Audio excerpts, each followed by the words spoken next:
अस्सलाम वालेकुम। First year chemistry chapter 1 बड़ा इंपॉर्टेंट टॉपिक है स्पेक्ट्रोमीटर। ये थोड़ा सा मुश्किल लगता है लेकिन ज़रा गौर से पढ़ेंगे तो आसान भी लगेगा। मास स्पेक्ट्रोमीटर।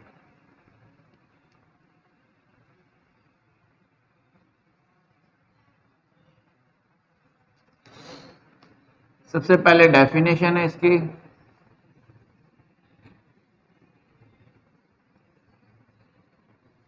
फिर प्रिंसिपल है, असूल, फिर एग्जांपल्स हैं,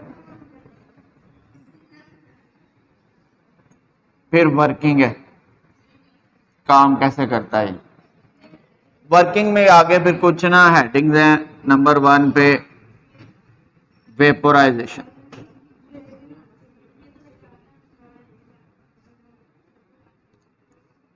नंबर 2 पे आयनाइजेशन,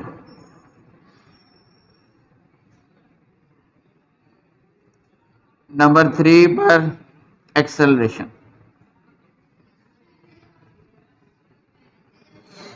नंबर 4 पर application of magnetic field,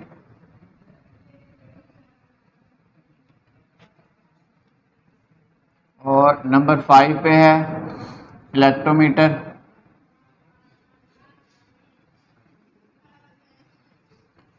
number 6 पे है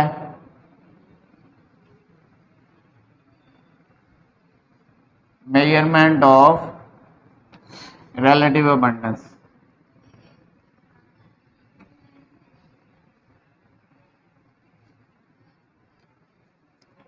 नंबर 7 पर है मेजरमेंट ऑफ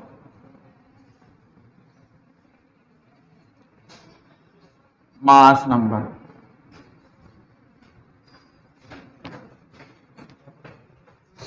उसके बाद है 5th पे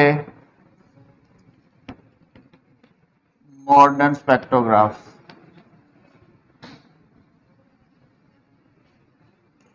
और 6 पे अदर मेथड्स ऑफ सेपरेशन।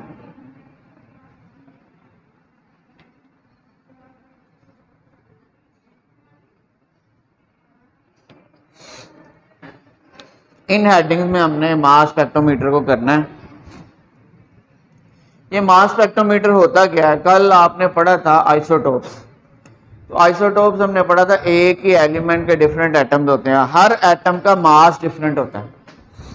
तो मास स्पेक्ट्रोमीटर एक ऐसा इंस्ट्रूमेंट है which is used to measure the exact masses of isotopes of an element.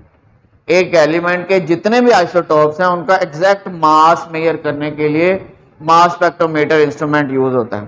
ठीक है, अब इसमें ये दो डेफिनेशन थी। प्रिंसिपल क्या है, किस असूल पे ये काम करता है?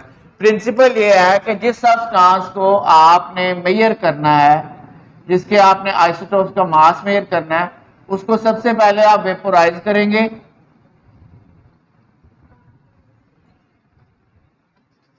वेपर फेज में, अगर वो सॉलिड फेज में तो पहले लिक्विड और लिक्विड से गैस, अगर पहले गैस में तो गैस ही यूज हो जाएगी।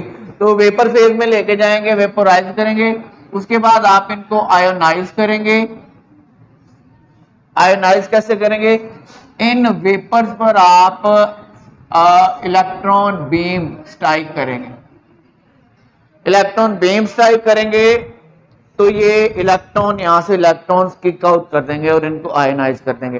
तो आयोनाइज करने से हमें क्या मिलेगा? पॉजिटिव आयंस वाले पार्टिकल मिलेंगे। ये जो पॉजिटिव आयंस है ना, ये फिर अपनी मास टू चार्ज रेशियो की बेस पर सेपरेट हो जाते हैं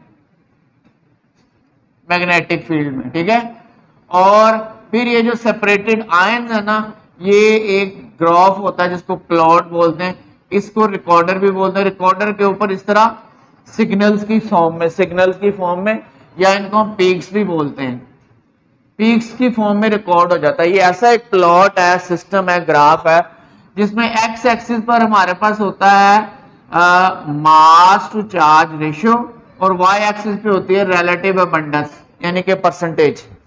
तो एक्स एक्सिस को हम एब्सिसा भी बोलते हैं और इसको ऑर्डिनेट भी बोलते हैं। तो ये बेसिकली इसका प्रिंसिपल है सारे प्रोसीजर का। कि डिटेल में हमने वर्किंग में यही पढ़ना है। इसमें देखें दो एग्जांपल्स दी हुई है यहां पर। एक तो है एस्टन्स मास स्पेक्ट्रोग्राफ,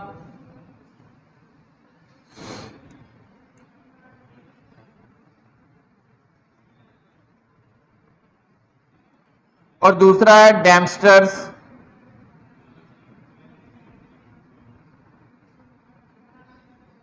मास स्पेक्ट्रोमीटर।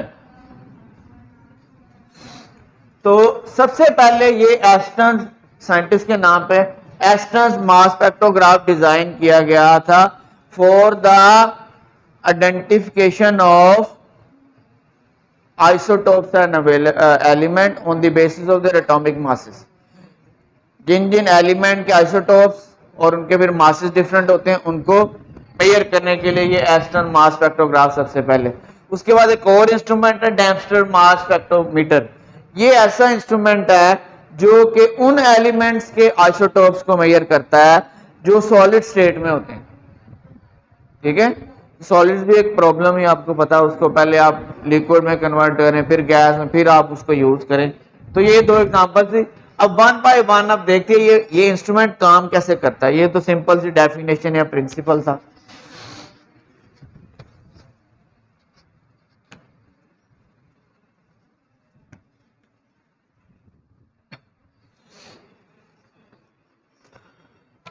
वर्किंग इसकी क्या है?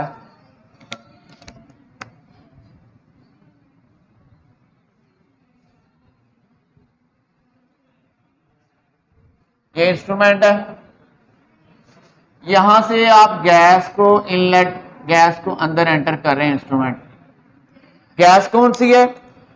The substance whose analysis for the separation of isotope is required। the substance, वो सब्सटेंस जिसको हमने सेपरेट करके उसके आइसोटोप का मास मेजर करना है, उसको क्या करना है? सबसे पहले आपने वेपोराइज करना है। तो पहला पॉइंट क्या है? वेपोराइजेशन। ठीक है, अगर तो वो सॉलिड फेज में है तो क्या करेंगे? लिक्विड, और लिक्विड से फिर गैस फेज में लेके आएंगे। ठीक है, तो अगर वो पहले ही गैस फेज में है तो गैस फेज में यूज कर लेंगे। ठीक है, तो हमारे पास यहां पर ना फर्ज करें गैस एक नियोन, नियोन गैस अंदर एंटर करने लगे। अब नियोन के ना 3 आइसोटोप्स होते हैं। देखिए ये नियोन एटम है, ये एलिमेंट है, इसके अंदर ना ये नियोन के एटम्स हैं। देखें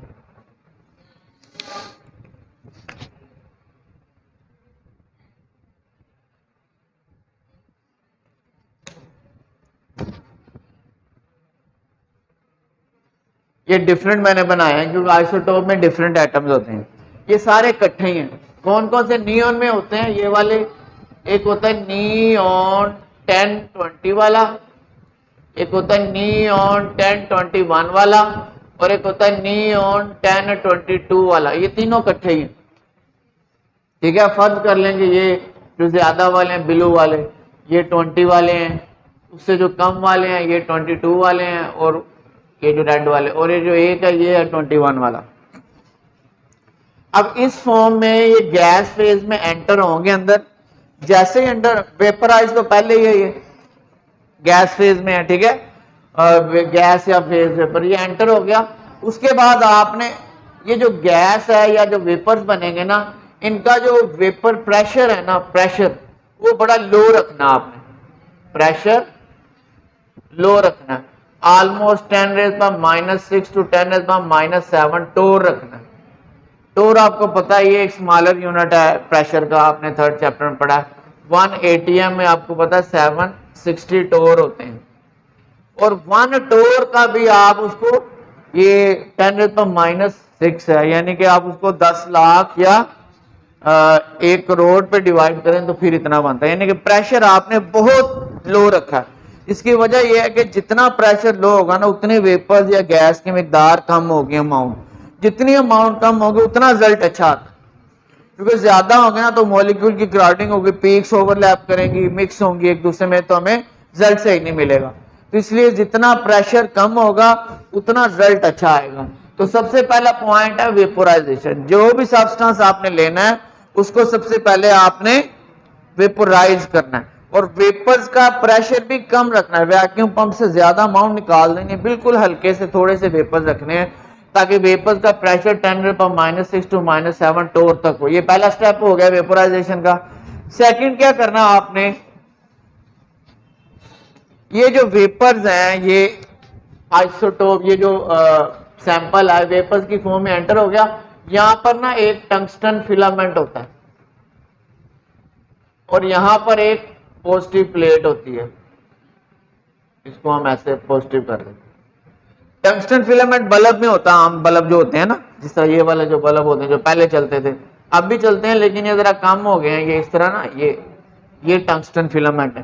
टंगस्टन जो है ना ये एक मेटल है, इसको आप हीट करें या इलेक्ट्रिसिटी दें ना तो इसमें क्या होता है, नीचे वाले इलेक्ट्रॉन ऑर्बिटल से ऊपर चले जाते हैं और फिर जब वो वापस आते हैं ना तो वो एनर्जी जो उन्होंने अब्जॉर्ब की होती है वो एमिट करते हैं, तो इस तरह लाइट एमिट करते हैं, ठीक है। इसको ट्रांजिशन बोलते हैं, इलेक्ट्रॉनिक ट्रांजिशन।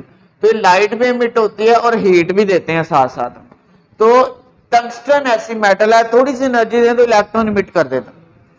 तो ये टंगस्टन फिलामेंट है, इसको आप यहां से करंट देंगे, ठीक है, तो क्या होगा, ये इलेक्ट्रॉन एमिट करेगा। जब इलेक्ट्रॉन एमिट करेगा, नीचे हमने पॉजिटिव प्लेट दी हुई है, पॉजिटिव चार्ज, तो इलेक्ट्रॉन का नेगेटिव चार्ज होता है, तो क्या होगा, यहां से इलेक्ट्रॉन ना फौरी तौर पे ये प्लेट की तरफ आएंगे। तो टंगस्टन फिलामेंट से इलेक्ट्रॉन निकल के इस तरह शावर की तरह नीचे जा रहे हैं तेजी से। तो यहां से हमारी गैस जा रही है, एंटर हो रही है यहां से, तो क्या होगा बताएं। ये जो गैस है, जो वेपर फेज में कोई सब्सटेंस है या गैस है, जब ये इस चैम्बर से गुजरेगा ना तो इनके ऊपर इलेक्ट्रॉन की बम्बार्डमेंट होगी, तो इनके अपने इलेक्ट्रॉन जो है ना यहां से बाहर निकल जाएंगे। तो जब ये गैस यहां से बाहर आएगी तो ये आयंस की फॉर्म में होगी, आयनाइजेशन होगी।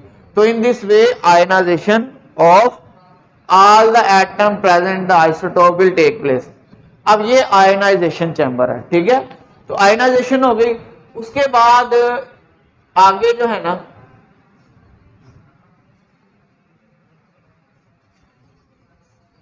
यहां पर ना एक नेगेटिव ग्रिड है, इसको हम कहते हैं परफोरेटेड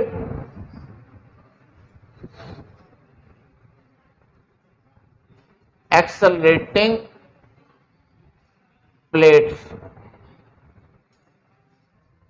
परफोरेटेड एक्सेलरेटिंग प्लेट, इसको ना हैवी नेगेटिव चार्ज दे दिया जाता है। क्या दे दिया जाता है, क्यों दिया जाता है, क्योंकि यहां पर जो हमारे पास गैस एंटर हो रही है ना, ये यहां पे आयनाइज होगी, यहां पर आयंस हैं, इन सब के आयंस होंगे। आयंस कौन से होंगे, पॉजिटिव, यानी कि इसके भी पॉजिटिव होंगे। ये किस में कन्वर्ट हो जाएगा, ये कन्वर्ट हो जाएगा नियॉन 20 प्लस में, और ये किस में कन्वर्ट हो जाएगा, नियॉन 21 प्लस में, और ये किस में कन्वर्ट हो जाएगा, नियॉन 22 प्लस में। सारे चार्ज पार्टिकल हो गए, पॉजिटिव पार्टिकल, ठीक है। अब ये मैंने नहीं लिखा क्योंकि ये सबका सेम है, इसको आप इग्नोर भी कर सकते हैं, मास डिफरेंट होना चाहिए। यहां पर आइसोटोपिक एलिमेंट्स आ गए।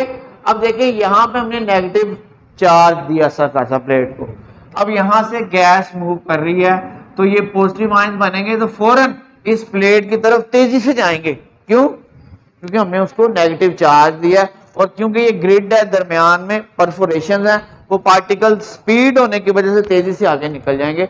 तो यहां से पार्टिकल्स आगे आ गए। अब आगे जब आएंगे ना तो यहां पर आप एक स्लिट इस्तेमाल करेंगे, 1 2, इसमें एक होल है छोटा, यानी कि बहुत सारे आयंस होंगे जो यहाँ पे आएंगे। उसके बाद ये यहाँ सिर्फ यहाँ वाले पास करेंगे, जो इधर उधर जा रहे हैं ना वो सारे यहीं पे रुक जाएंगे, स्टॉप हो जाएंगे। हमने यहाँ पे ये स्लिट इसलिए लगाई है ताकि बहुत स्मॉल अमाउंट आगे जाए, क्योंकि जितने ज्यादा जाएंगे उतना रिजल्ट आपका खराब होगा, उतनी ओवर क्राउडिंग होगी, उतनी पीक्स ओवरलैप करेंगी। इसलिए स्टार्ट में भी प्रेशर हमने लो रखा था और आगे भी इन आयंस को हमने कम कर दिया। तो ये था। अब ये जो चार्ज प्लेट्स है ना, इसको आप ऑलमोस्ट 500 से लेकर तो 2000 वोल्ट तक चार्ज देंगे नेगेटिव, अब इस हाई वोल्टेज की वजह से ये जो आयंस है ना ये एक्सेलरेट होंगे। In this way ions are accelerated. उसके बाद एक्सेलरेशन होगी एप्लीकेशन ऑफ मैग्नेटिक। अभी देख लें ये तीनों जो है ना ये इकट्ठे जा रहे हैं। उसके बाद आपने क्या करना है, इसको आपने मैग्नेटिक फील्ड अप्लाई कर देना है।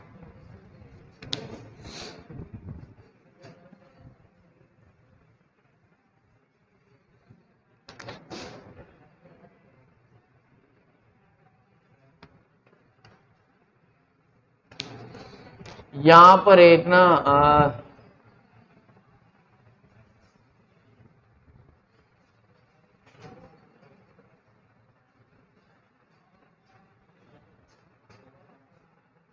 ये आपने मैग्नेटिक फील्ड फर्ज कर लें नॉर्थ और साउथ पोल है,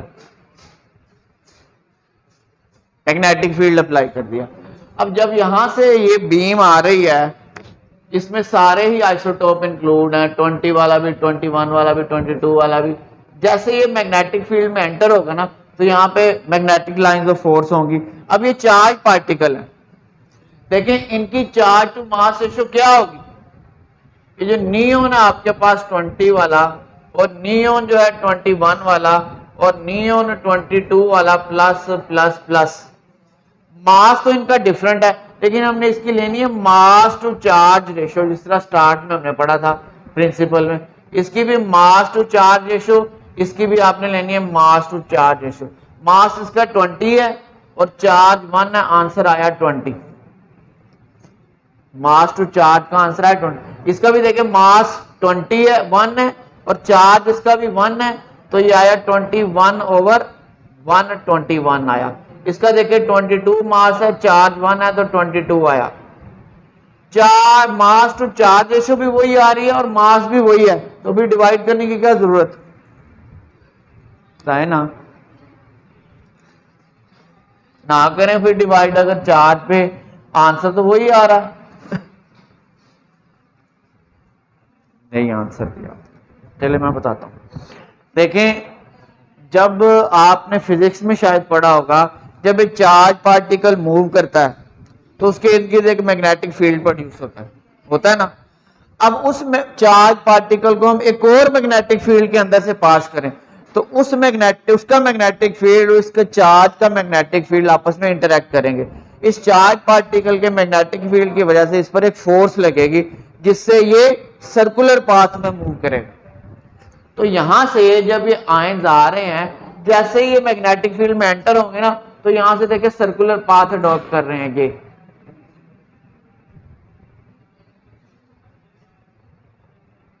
सेपरेट भी हो गए, पहले इकट्ठे थे। मैग्नेटिक फील्ड में इनको सेपरेट कर दिया on the basis of the charge. अगर चार्ज को इंक्लूड नहीं करेंगे तो यहां पे सर्कल नहीं बनाएंगे, इन पे फोर्स नहीं लगेगी, सेपरेट नहीं होंगे। तो मैग्नेटिक फील्ड ने असल में क्या किया, actually magnetic field makes the ions to move in a circular path, circle में, क्योंकि चार्ज पार्टिकल मैग्नेटिक फील्ड में एंटर होकर सर्कुलर पाथ में मूव करता है, उसके ऊपर एक फोर्स लगती है जो परपेंडिकुलर लगती है जिसकी वजह से वो मूव होता है। तो इस तरह यहाँ पे सर्कल बनाएगा। अब देखें फर्स्ट ये वाला आ गया आपके पास 20 वाला, ये 21 वाला, ये 20, अलग अलग हो गए। अब आगे ना एक रिकॉर्डर होता है, ऐसे प्लॉटर ग्राफ, एक यहाँ पे 20 वाला आ जाएगा, ये इधर स्ट्राइक करेगा आगे, ये 21 पे स्ट्राइक करेगा और ये 22 पे स्ट्राइक करेगा, और इतनी यहाँ पर इसकी पीक आ जाएगी 21 वाले की, ये होगी 90.92% और ये 21 वाली होगी 0.257% और ये 22 वाली होगी 8.82%। अब ये जो मैग्नेटिक फील्ड आपने यहां पे दिया ना, इसका एक फार्मूला है, किस बेस पे सेपरेट करता है वो ये है, देखिए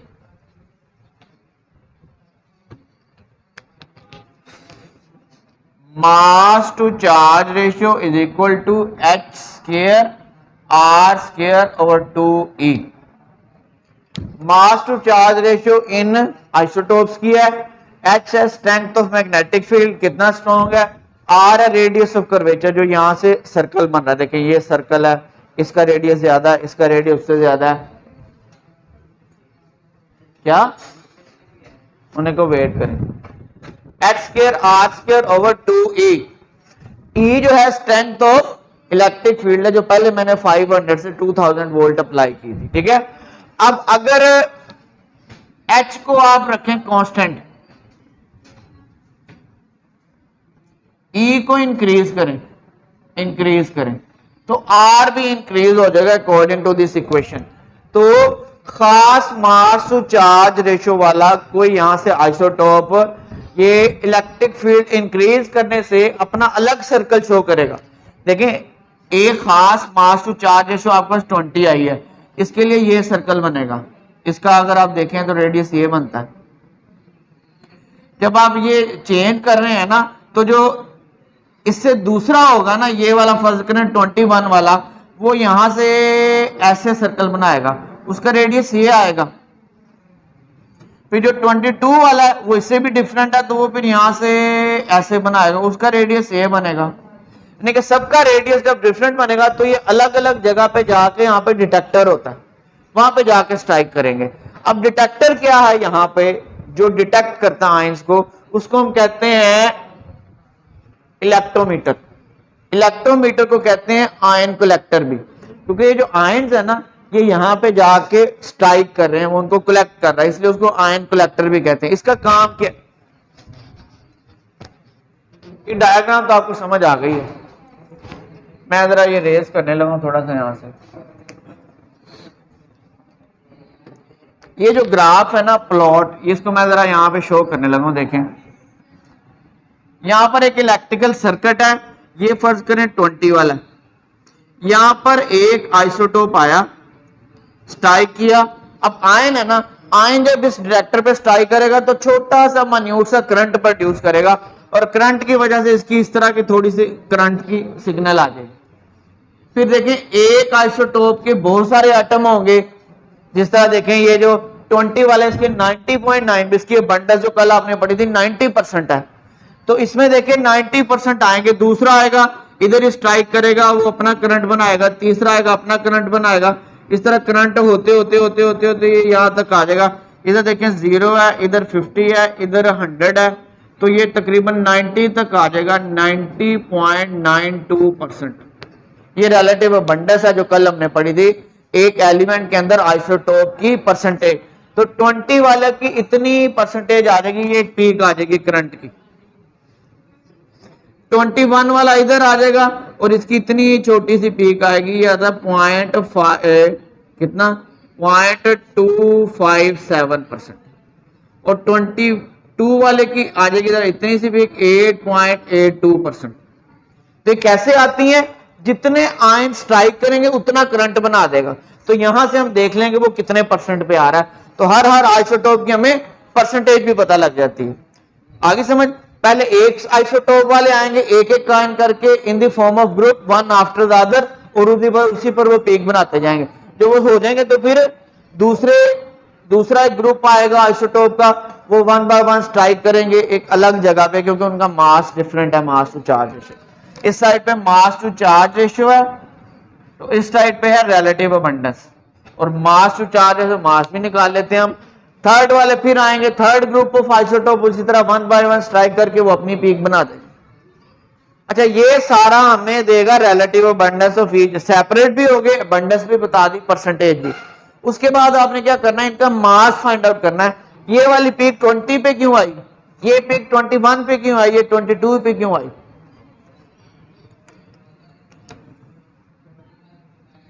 ये जो आपने नियॉन के साथ एक्सपेरिमेंट किया, उसके बाद इस इंस्ट्रूमेंट को दोबारा रन करेंगे विद कार्बन 12। किसके साथ, कार्बन 12 को इसी तरह वेपोराइज करके, तो यहां से पास करेंगे, उसके आयंस बनेंगे, और ये सारा प्रोसीजर। अगर आप कार्बन 12 करेंगे तो एक ही पीक आएगी उसकी, क्योंकि सिंगल है ना उसमें।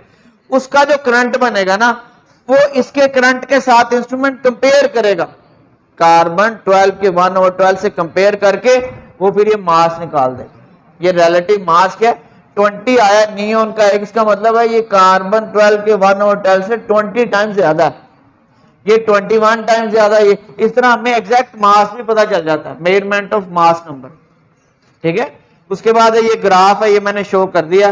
जो मॉडर्न स्पेक्ट्रोग्राफ है ना, ये तो ओल्ड मेथड है। मॉडर्न स्पेक्ट्रोग्राफ में हर आयन डिटेक्टर पे स्ट्राइक करता है और उसका जो करंट बनता है उसको एम्पलीफाई किया जाता है। एम्पलीफायर पढ़ा फिजिक्स में?